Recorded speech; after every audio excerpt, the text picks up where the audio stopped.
सब उपस्थित सभी ठाकुर जी के कर्मी दादा, माताओं, गुरु भाइयों, बच्चों को मेरा जय गुरु। बड़े शुभ विषय पर चर्चा हो रही है, भगवद्गीता के साथ अनुभूति।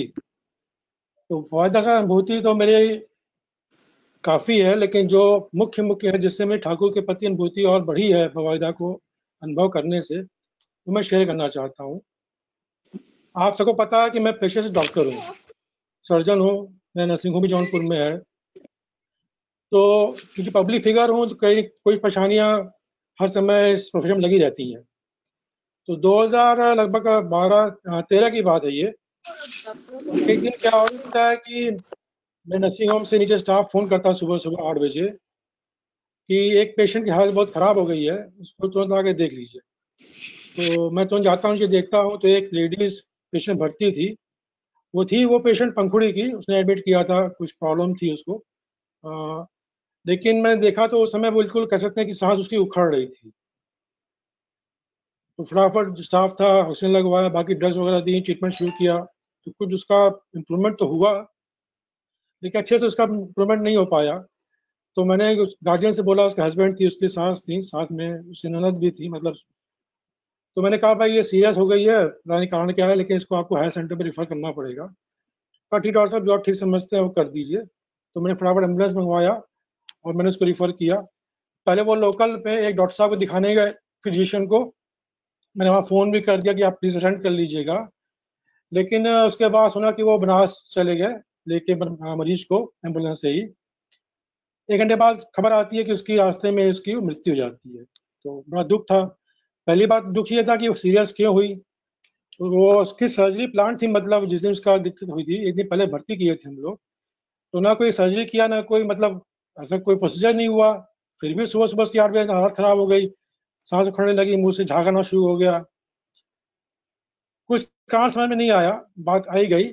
लेकिन फिर लगभग 15-20 दिन बाद ही, अच्छा वो जो जिसकी वो वाइफ़ थी, वो भी उसके घर के 2 दिन ऑपरेशन मेरा हो चुके थे, तो थोड़ा बहुत मैं जानता भी था। तो एक दो बार वो उसके बाद मिलने भी आया, बड़े अच्छे से मिला-विला कि अब गलती नहीं है, ये है, वो है। हमने भी भाई जो कह सकते हैं कहा, सांत्वना अपनी वेदना व्यक्त करी भाई कि मुझे खुद नहीं पता है। लेकिन धोखे से उसने मेरे ऊपर एक केस कर दिया। उसने 3 केस किया। एक केस किया मेडिकल काउंसिल लखनऊ, जो हमारी प्रोफेशनल काउंसिल होती है डॉक्टर्स की, वहाँ पे केस किया। एक केस किया कंज्यूमर कोर्ट जौनपुर में, और एक क्रिमिनल केस दाखिल किया जौनपुर में ही।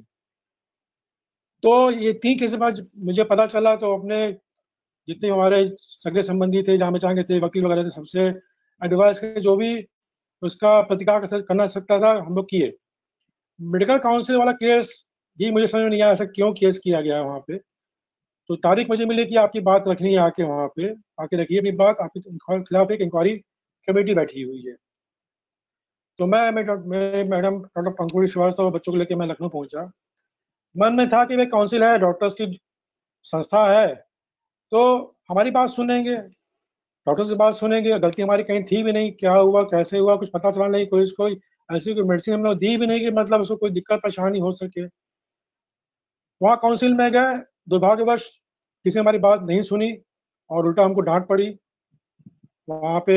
उसके बाद मैं 2-3 बार परसू किया लोगों से मिलने के लिए, काउंसिल में लगा कि कुछ गड़बड़ हो सकती है, लेकिन कुछ उसका फ़ायदा नहीं हुआ।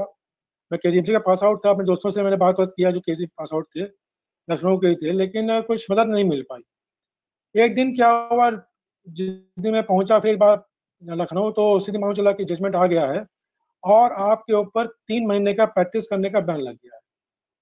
और नेक्स्ट डे वो पेपर में आ भी गया और उसका हस्बैंड भी जाके पेपर में दे दिया, लोकल पेपर में भी आ गया। अच्छी बात ये थी कि पंखुड़ी के ऊपर कोई एलिगेशन ना लगा के उसको मतलब नहीं किया गया, बस मेरे पर एलिगेशन लगा, मुझे 3 महीने की सस्पेंशन किया गया, आप प्रैक्टिस नहीं करेंगे, एज़ ए पनिशमेंट मुझे किया गया। उस समय कुछ ध्यान में नहीं आया, तब ध्यान आया कि चलिए बाबा के पास निवेदन करते हैं। तब मैंने सुना, तो मेरी दीक्षा 2003 में हुई थी, लगभग 10 साल हो चुके थे।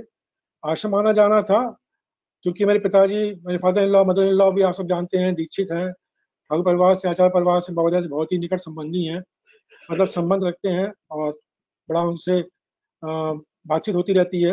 मम्मी का तो खैर खासतौर से होती रहती है। तो मैंने पंखुड़ी से बोला कि अब कुछ बचा नहीं है, सिवाय गुरु का दर्शन करने के, वही समाधान दे सकते हैं। तो रात को ही हम लोग निकल लिए, जिस दिन पेपर में आया उस दिन शाम को ही अपनी गाड़ी से हम लोग निकल लिए।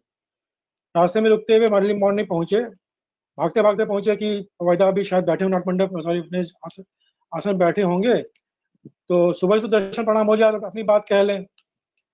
जी पहुंचते ही ठाकुर प्रणाम किए, बरदा जी बर्मा बरदा को प्रणाम करके जब पहुंचे आचार्य प्रणाम करने के आसन पे बड़नाथ मंडप पे, तो देखा आचार्य भी आसन में विराजमान नहीं थे। फिर हम लोग देखे तो बाबा, आप मतलब पता चला बाबाजा भी आज उठ गए हैं। फिलहाल आचार्य प्रणाम किए हम दोनों बच्चों के साथ, और जैसे ही हम लोग उल्टे वापस चलने को हुए तो देखते हैं ठाकुर बाड़ी तरफ से बाबाजा कुछ लोगों के साथ चले आ रहे हैं। जिस स्थान से बाबाजा चढ़ते हैं अपने घर पे, जो बीच में सीढ़ी लगी हुई है, काठ की सीढ़ी लगी हुई है, तो वहीं पे हम लोग ये खड़े हो गए। बहुत से गुरु भाई माता लोग थे, हम लोग लाइन में खड़े हो गए। बाबाजा आते हैं, आके देखते हैं हम दोनों को। मेरा तो खैर कोई परिचय था ही नहीं उस समय, ठाकुर परिचय था, पंगुड़ी का परिचय तो था ही। तो पंगुड़ी देख के धे करके बोलते हैं सब ठीक है, कैसे आप, क्या हाल चाल। मैंने पूछा उन्होंने कि कैसे हम जय गुरु करें, तो उन्होंने बोला क्या है, कैसे हो। तो उस समय हिम्मत नहीं पड़ी कुछ बोलने की, भाई रास्ते में जा रहे हैं, ऐसे कैसे हम अपनी बात बोल सकते हैं। तो हमसे मुंह से निकला कि हम ठीक है दादा। बाबाजा आगे बढ़ते हैं, 4-5 डग बढ़ते हैं, फिर वापस मुड़ते हैं, फिर देख करके पूछते हैं इस समय कैसे आना हुआ, क्या बात है। तब कुछ हिम्मत जागी तो मैं आगे बढ़ा।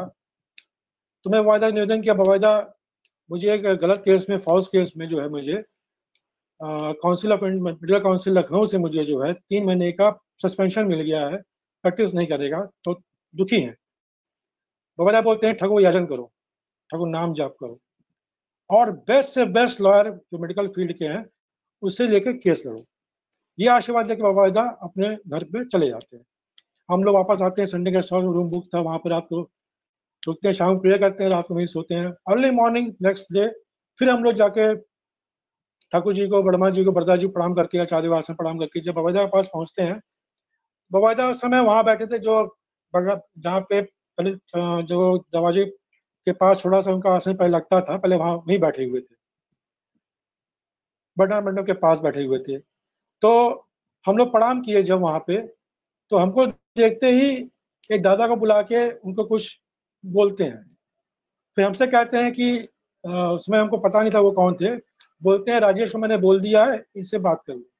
हम लोग बाहर आते हैं प्रणाम करके, तो राजेश दा जिसके वक्ता आप 2 दिन पहले सुने भी हैं, सब जानते हैं, पहली बार हमारा साक्षात्कार उनसे हुआ। उन्होंने हमें परिचय दिया कि मेरा जो छोटा भाई हूँ, और बवायदा बोले हैं चिंता नहीं करने के लिए।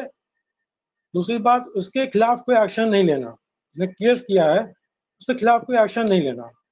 और तीसरा, ये तो प्रोफेशनल लाइफ है, ये परेशानियां तो आती जाती रहती हैं, चिंता नहीं करना। हम लोग तो वैसे पहले से थोड़ा सा ग्लानि में थे कि पता नहीं क्या हो गया, क्यों हो गया, ऐसा दुर्घटना घट गई, इस पेशेंट की मृत्यु हो गई। हम लोग क्या बाकायदा तो बोले, लेकिन हम लोग वैसे भी कुछ उसका प्रतिकार नहीं करने वाले, हम क्यों उसके ऊपर कुछ ऐसा उसके अगेंस्ट कुछ बोलेंगे। खैर, उनका देश को शिरोधार करके हम लोग प्रणाम करके उसी दिन वापस लौटे। सिटी की तरफ से हम लोग गाड़ी तरफ लौट रहे थे, तो जैसे ही हम लोग की गाड़ी मुश्किल से 1-2 किलोमीटर बढ़ी होगी आश्रम से, मेरे फोन पे एक फोन आता है।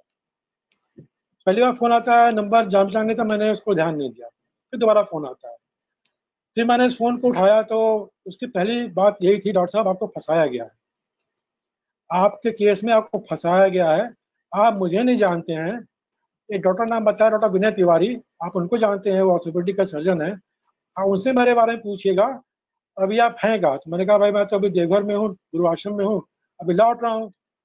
क्या अच्छा, जब भी आप आइएगा मुझे नंबर फोन करिएगा, आपको मैं मिलना चाहता हूँ। तब वो फोन कटा, समझ में नहीं आया कि भाई कौन था क्या था। पहुंचे वापस जौनपुर, फोन किया उसको, मिलने गए, डॉक्टर्स पर गए, नर्सिंग पे बुलाया उसने।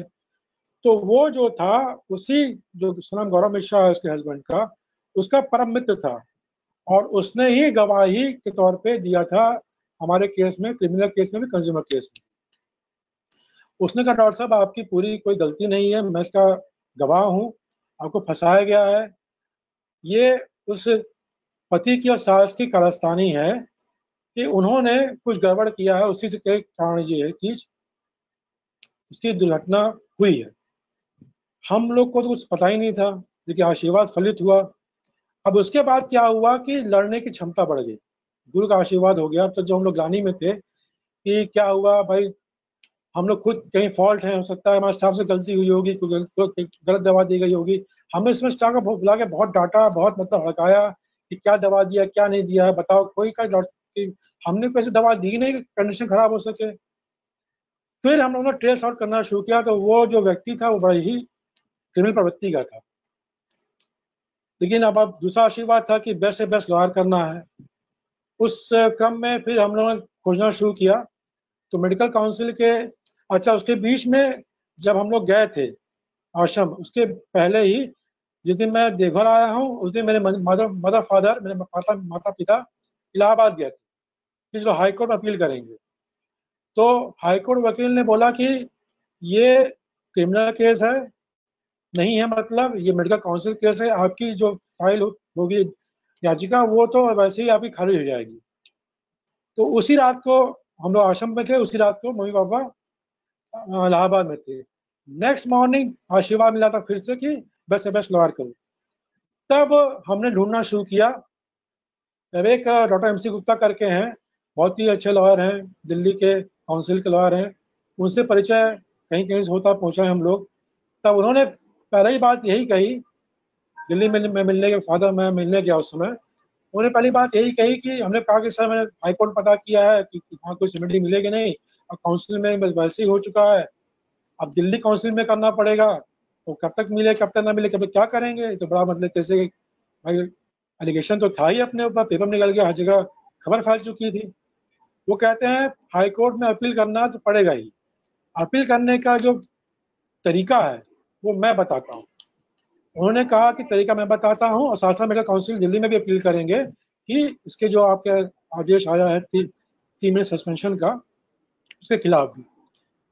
उन्होंने हाई कोर्ट में अपील किया कि कोई भी काउंसिल या कोई भी मतलब बॉडी जो है किसी को भी प्रैक्टिस करने से तुरंत रोक नहीं सकती कि आपने आज ऑर्डर निकाला, कल को आपने बैन कर दिया, क्योंकि भाई डॉक्टर हैं, उनके इंडोर पेशेंट हैं, वो सर्जरी करते हैं, तो कम से कम कुछ दिन का समय देना चाहिए। वैसे बात को नहीं सुनना चाहिए। उसमें भी था कि 3 मंथ्स का आपको कुछ पॉइंट थे उसके अंदर, वो पॉइंट पे देते देते हमने प्ली फाइल करी।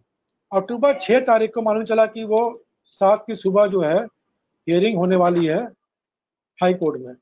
तो राजेश दा को मैंने फिर याद किया, शाम को मैंने फ़ोन किया, राजेश दा अपील मैंने फाइल की ऐसे दादा ने बोला था, तो अभी दिल्ली वाले के तो अभी डेट नहीं आई, लेकिन हाई कोर्ट की डेट आ चुकी है। तो राजेश दा कहते हैं आज तो शाम हो गई, कल सुबह बाबा बाबू से पूछ के बात करके आपको खबर करेंगे। नेक्स्ट मॉर्निंग में जब मैं इलाहाबाद जाने को हुआ तो वहाँ फ़ोन आया राजेश दा का कि बाबा बोले हैं चिंता नहीं करने की, सारे एलिगेशन हट जाएंगे, और ये जो हरेसमेंट का केस हुआ है, जहाँ जहाँ आप अपील फाइल करिएगा वहाँ वहाँ ये जरूर बताइए कि आपके अगेंस्ट हरेसमेंट का केस हुआ है। बाबा को हम केस के बारे में कुछ बताए नहीं थे, हरेसमेंट का केस है क्या केस है कुछ बताए नहीं थे, वो जिस्टा पुरुष है, सब कुछ जानते हैं, बताया उन्होंने। फिर हम लोग केस को फाइट किए, उसी फर्स्ट हियरिंग में मुझे उस पर स्टे मिल गया और मैंने प्रैक्टिस करनी शुरू कर दी। उसी फर्स्ट हियरिंग में हाई कोर्ट से मुझे स्टे मिल गया कि ये जो है ऑर्डर गलत है, ये काउंसिल दिल्ली पे अपील किया गया है, इसको वहाँ ट्रांसफर किया जाए केस को, दिल्ली काउंसिल अपील को स्वीकार करके उसको केस को हियरिंग करे, और तब तक इस ऑर्डर पे स्टे लग गया। उसके बाद भी समय समय पे बाबा का दर्शन प्रणाम होता रहा। जब दिल्ली काउंसिल में भी हियरिंग के लिए हम गए तो भी बाबा का आशीर्वाद लिए, बाबा फिर आशीर्वाद दिए कि कुछ नहीं होने वाला है, और इस केस में बरी हो गया। दिल्ली मेडिकल काउंसिल का इतिहास रहा है, किसी भी हाई काउंसिल का इतिहास रहा है, अगर लोअर बॉडी ने जजमेंट दिया है किसी डॉक्टर के अगेंस्ट में, तो ये सिर्फ 0.01% में ऐसा होता है कि हायर मेडिकल काउंसिल अपने लोअर काउंसिल जजमेंट को उलट दे। वो हमेशा उस सेम ऑर्डर को ही फाइनलाइज करती है। लेकिन मेरे केस में क्या हुआ, वो केस लड़ते लड़ते हमने 1 साल बाद, वो लगभग 1.5 साल बाद उसका जजमेंट आया, लेकिन उस काउंसिल जो ऑर्डर था लखनऊ का, उसके एलिगेशन से, नेग्लिजेंस के केस से मैं पूरा का बरी हो गया। इसी बीच कंज्यूमर कोर्ट के केस में बरी हो गया। एक क्रिमिनल केस चल रहा है जो हाई कोर्ट में पेंडिंग है, वो चलता रहेगा, वो भी पता है मुझे, मैं उससे बरी हो जाऊंगा। लेकिन वो आदमी मेरा पीछा नहीं छोड़ा। लास्ट ईयर, क्योंकि वो नगर पालिका के कुछ डॉक्यूमेंट्स के भी हम लोग एज एविडेंस डाले थे उसमें सर्टिफिकेट के तौर पे, उसने फिर ये FIR लॉन्च कर दी लास्ट ईयर जून 29 तारीख को कि डॉक्टर लोगों ने, मेरी मम्मी वहाँ की चेयरमैन है चुकी नगर पालिका की, कि अरे मम्मी के प्रभाव से वो फर्जी सर्टिफिकेट बना करके उसको प्रोड्यूस कर दिया हर जगह, और वो केस वो मैं हाथ से चला गया। उस पर फिर FIR हुई, हम लोग फिर बवाजा के पास गए, फिर अजय झा का बोले, अजय झा फिर FIR हुई है, फिर हम लोग के केस हुआ है, और नॉन अवेलेबल वारंट इश्यू हो सकता था, उसमें गिरफ्तारी भी हो सकती थी। बवाजा के पास फिर पहुंचे, बवाजा कहा कि कोई दिक्कत नहीं है, पूरे शक्ति से इस केस को लड़ो।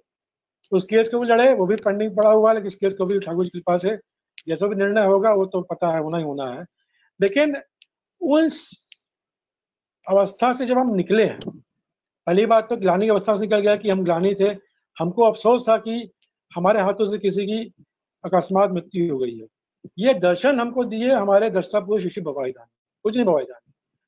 उसके बाद से मेरी लगन और बढ़ती गई, वजह के से आचार्य देव से के द्वारा ही मैं समझ पाया कि ठाकुर वो कैसे हो सकते थे, अपने समय में कैसे रहते थे। भवाईदा का स्नेह, भवाईदा का आशीर्वाद हमारे पर हमेशा रहा है। और पिछले साल की घटना और है, दो घटना शेयर करके मैं अपनी बाड़ी में विराम देता हूँ। मेरा छोटा बेटा है पार्थ, उसको जून के आखिरी समय में पेट बहुत गड़बड़ होना शुरू हो गया। पंखुड़ी कुचलने के लिए मेरी बिटिया के पास गई हुई थी कोटा में, और मैं, मेरी मम्मी और पार्थ घर पे थे। तो मेरे मेड ने कुछ खिला दिया, कुछ शायद छोला पुराना खिला दिया उसको, बच्चे को, उससे उसकी उल्टी शुरू हो गई। और वो मैं जितनी मैं मेडिसिन दूं, इंजेक्शन लगवाऊं, कुछ भी करूं, उसमें फायदा नहीं मिला। 2 दिन बाद पंखुड़ी का वापस आना हुआ, जितनी दवाई मेडिसिन फिर फिजिशियन दिखवाए, और इतनी लंबी लंबी डकार वो ले, कुछ भी खाए तुरंत उल्टी कर दे, कुछ भी खाए तुरंत उल्टी कर दे, और लंबी लंबी डकार ले, डकार इतनी लंबी लंबी ले कि मैं यहाँ बैठा हूँ तो 500 मीटर दूरी से आदमी समझ ले कि कोई डकार मार रहा है। होम्योपैथ दवा, ये दवा, वो दवा, फिजिशियन दवा, थक हार के फिर इलाहाबाद डॉक्टर पंखुड़ी श्रीवास्तव गई, मेरी वाइफ गई, गैस्ट्रो दिखवाया। गैस्ट्रो वाले बोले इसको कुछ नहीं है, इसको एंजाइटी फैक्टर हो रहा है पढ़ाई वढ़ाई से, इसलिए उसको हो रहा है। उन्हें उसको दवा दिया, लेकिन वो भी नहीं ठीक हो पाया। 17 जुलाई को मेरा जाना हुआ था देवघर किसी कारण से, किसी काम से। तो पंखुड़ी ने बोला कि अब कोई अवस्था नहीं बचती है, पूजी बवाईदास से भी निवेदन कर लीजिएगा कि क्या इसका ट्रीटमेंट हो सकता है। मैं गया, ट्रेन से पहुंचा सुबह सुबह, उसमें मैं अकेले गया था, मुझे कुछ पर्सनल काम था मेरा। तो अब मैं जाकर बवाईदास पर दर्शन करने जा रहा हूँ और सोच रहा हूँ कि मैं तो स्वयं डॉक्टर हूँ, इलाहाबाद में दिखा चुका हूँ गैस्ट्रो को। अब बवाईदास बोलेंगे किसी को दिखाना है, कहाँ दिखाने जाएंगे। प्रणाम करने गया, आशीर्वाद लेने की जब नंबर आया तो मैंने पूरी बात बताई, बवाईदा ऐसी बात है। वो बच्चा कम से कम 15-20 दिन से बीमार, कम से कम 20 दिन से बीमार था, खाना बिल्कुल पच नहीं रहा था।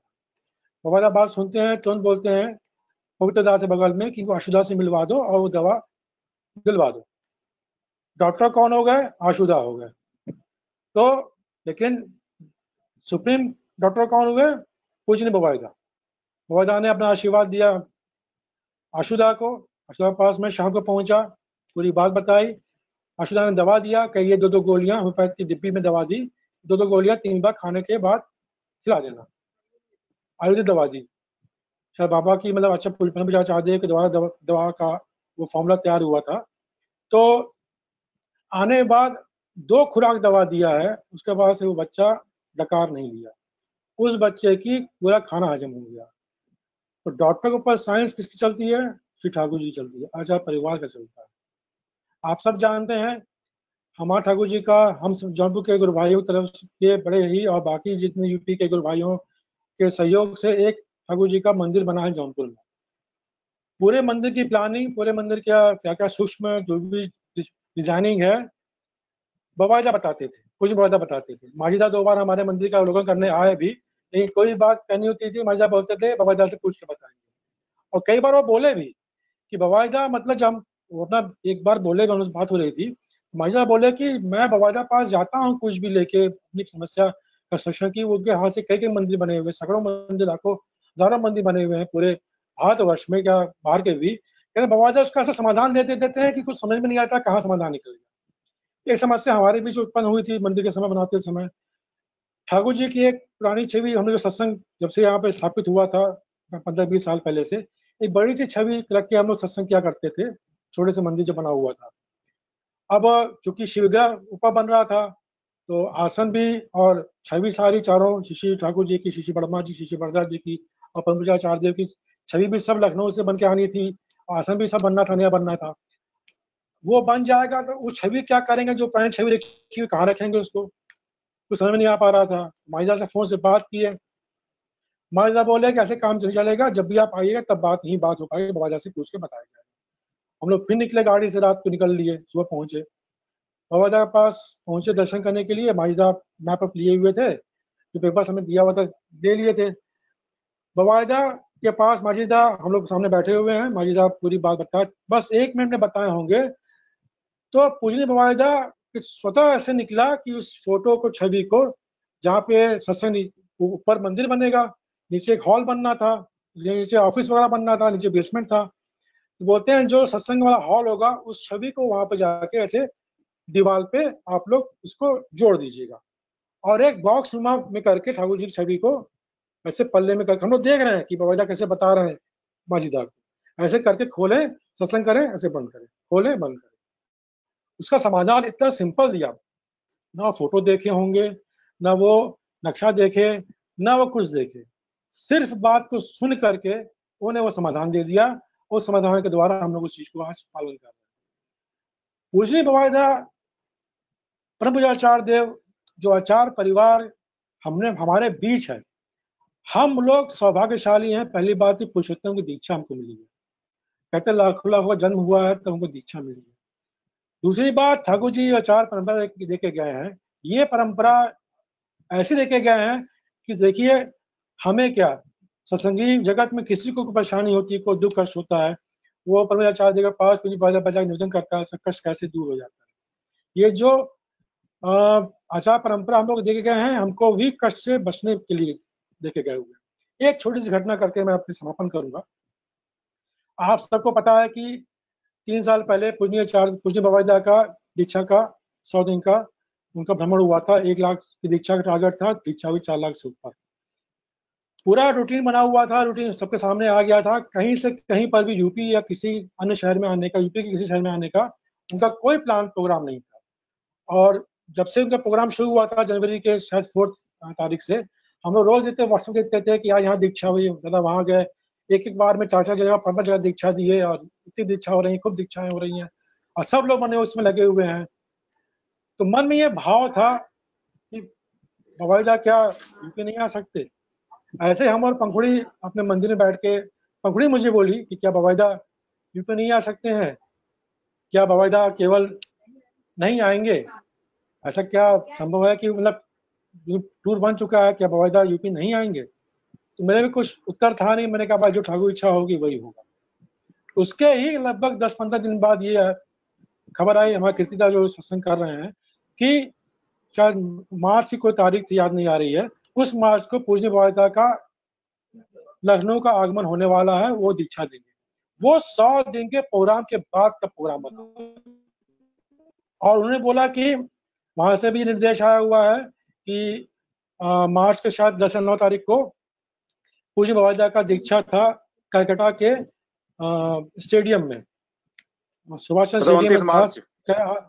29 मार्च को, जी जी जो तारीख ज्यादा 29 मार्च को अपने लखनऊ में 29 मार्च वहां पे था, 29 मार्च था। हाँ दादा, हम और कीर्तिदा गए थे लखनऊ, हम और कीर्तिदा गए थे लखनऊ, सॉरी कलकत्ता गए थे।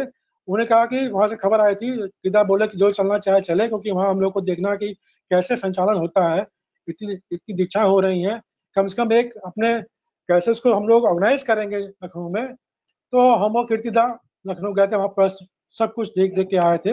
और उसके बाद 29 मार्च को बवायदा लखनऊ पधारे। जौनपुर, आजमगढ़, इलाहाबाद, बलिया, बरेली, अन्य जगहों से भी 29 मार्च को पूज्य बवायदा वहां पे दीक्षा दी। दीक्षा जब दिए तो हम लोग वहां गए हुए थे।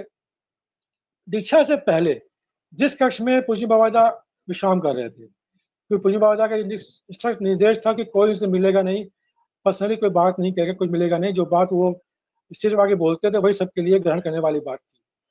तो जब मैं पहुंचा, कीर्तिदा भी थे उस समय कक्ष में, जब प्रकाश झा थे, 1-2 लोग और थे। मैं पहुंचा, प्रणाम किया, तो दादा मुझे देख करके बोल रहे हैं कि मेरा तो कोई आने का प्रोग्राम था नहीं, 100 दिन का प्रोग्राम दीक्षा का पूरा बन चुका था, मेरा कोई आने प्रोग्राम था नहीं, लेकिन अकस्मात मेरा यहाँ पे आना हुआ और दीक्षा का यहाँ पे अरेंजमेंट किया गया। तो मुझे इस बात समझ में नहीं आया कि मुझे क्यों बोल रहे हैं, मुझे बिल्कुल समझ में नहीं आया। 3-4 मिनट बाद पंखुड़ी भी अंदर प्रवेश करी, प्रणाम करी, फिर पंखुड़ी को धे करके बोल रहे हैं कि मेरा तो कोई प्रोग्राम नहीं था लखनऊ आने का, 100 दिन दीक्षा पूरा प्रोग्राम तैयार हो चुका था, ये तो अकस्माती प्रोग्राम बन गया, मैं लखनऊ आ गया। उसके पहले जब हम लोग अमीन बाबू प्रणाम किए थे, अमीन बाबू बोलते हैं कि बाबा जब लखनऊ आने को बोले, पिताजी मतलब पूजी बाबाजा, तो सब लोग बोले लखनऊ में क्या होगा, वहाँ दीक्षा तो होगी नहीं भाई, कहाँ का सगड़ दीक्षा हो रही है। तो पूजी बाबाजा बोलते हैं कि मुट्ठी में 5 उंगलियां होती हैं, कानी उंगली का भी काम होता है, जब मुट्ठी बंद करते हैं तो कानी उंगली का भी उसमें काम होता है। तो ये नहीं है कि दीक्षा कहाँ ज्यादा कम हो रही है, ये नहीं सोचना चाहिए। तो वो करके फिर उनका लखनऊ का प्रोग्राम बना। हमको तब समझ में आया कि जो हम यहाँ पे भाव लेके बैठे थे कि क्या बाबाइदा लखनऊ नहीं आएंगे, मेरे मन में क्या, यहाँ के जितने भी गुरु भाई गुरु माँ लोग के मन में ये जो आशंका या कुछ प्रार्थना जागी होगी कि क्या बाबाइदा यूपी का भ्रमण नहीं करेंगे, यूपी नहीं आएंगे दीक्षा, हम लोग का भी कोई अंशदान नहीं हो पाएगा। लेकिन बाबाइदा उस प्रार्थना को स्वीकार किए और बाबाइदा 29 मार्च को आके दीक्षा दिवस, उस 100 दिन की दीक्षा के बाद में एडिशनल प्रोग्राम बना के वो दीक्षा यहाँ पे, वो दृष्टा पुरुष है, वो he is a best doctor, he is a best architect, he is best in everything. हम लोगों को दृष्टि नहीं मिल पाती है कि गुरु को कैसे पालन करना है। गुरु के लिए कंप्लीट सरेंडर होना चाहिए, गुरु के लिए अनकंडीशनल लव होना चाहिए, तभी आप गुरु को देख सकते हैं। अहंकार युक्त होने से आप गुरु को नहीं पहचान सकते। ठाकुर चरण में लिखे हैं कि अहंकार लेके जाओगे तो उसमें अपने आप को ही देखोगे।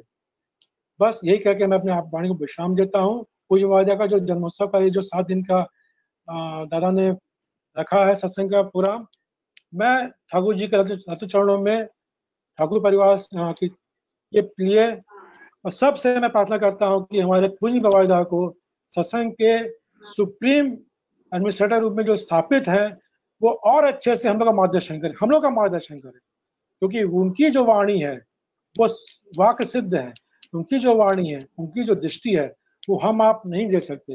लेकिन एक प्रार्थना अवश्य हम सब करें, मेरा आपसे निवेदन है कि बाबाइदा पुनः यूपी आने का एक प्रोग्राम बनाए। उसके लिए हम सबको साधना करने की आवश्यकता है, हम सब लोग साधना करें और परम पूज्य आचार्य देव आए तो बहुत ही अच्छी बात है, ठाकुर पास कोई भी आए, लेकिन हम सब में ये जरूर इच्छा है कि पूज्य बाबाइदा का एक बार यूपी भ्रमण हो जाए तो ये सत्संग जगत यूपी का भी अच्छे से और द्रुत गति से आगे बढ़ेगा। इसी के साथ मैंने वाणी समाप्त करता हूँ। जय गुरु, वंदे पुरुषोत्तम। धन्यवाद नीलेश दा। हम लोग 10 मिनट से प्रोग्राम को हमारा आगे हो गया आज। कोशिश करेंगे आने वाले दिनों में और कम करेंगे। मैं एक चीज बोल के खत्म करूंगा, महंतो दा आप तब तक रेडी हो जाइए। नीलेश दा आप बने रहिएगा, आप महंतो दा के साथ ध्वनि देंगे, बाकी हम लोग सब अपना मोबाइल म्यूट कर लेंगे। ये जो दीक्षा की बात आपने कहा और बाबाइदा के बारे में आचार्य देव सीसी दादा की बात, ये सोशल मीडिया एवं मेरे ख्याल से किताबों में छपा हुआ था। जब बाबाइदा दीक्षा देने जा रहे थे तो नाट मंडप में सीसी दादा बैठे हैं, तो खुद बोल रहे हैं कि लोग बोल रहे हैं बाबाई दीक्षा देने जा रहा है, मैं बोल रहा हूं वो स्वयं जा रहे हैं। तो ये हमारे आचार्य देव की उक्ति है पूज्यपाद बाबाइदा के लिए। उस बाबाइदा जिन्हें हम सब जानते हैं, उनको मिलने के लिए हम लोग तरसते रहते हैं। फिर मिलेंगे उनसे, मौका प्रभु जरूर देंगे।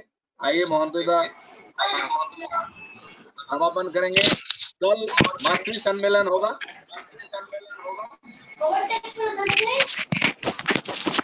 राजेश कुमार श्रीवास्तव जी जौनपुर से, राजेश कुमार जी म्यूट कर लीजिए प्लीज। हाँ, थैंक यू। महंतो दा ध्वनि दीजिए, नीलेश दा आप साथ में उनके साथ रहिए। मेरा